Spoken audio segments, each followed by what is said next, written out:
Bugün bilirsiniz necədir? Əlində bax, bayaq mən verilişdən qabaq dedim. Bugün əlinə 5 manat keçən qaçırma onlara.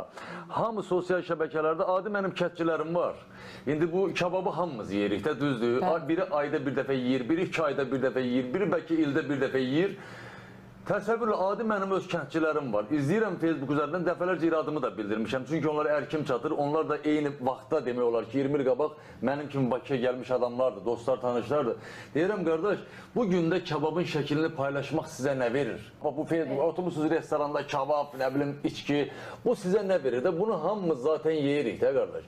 Bilirsən, bugün Azərbaycan cəmiyyətində hamı bir-birinə özünü göstərməklə məşğuldur. Hamı ancaq istəyir ki, buna da deyirlər, bayaq xanım dedi, gözəl vuruladı, buna deyirlər natamamlıq kompleksi.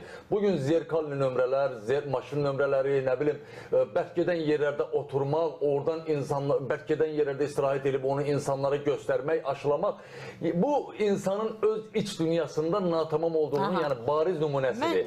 İnsan natamamlığını özü fərd olaraq tam deyil. İnsan onu çalışır ki, o boşluqlarını, o belə deyək, o gözəl yeməklərlə, gözəl içkilərlə, gözəl maşınlarla, gözəl nömrələrlə o yarımçılığını doldursun.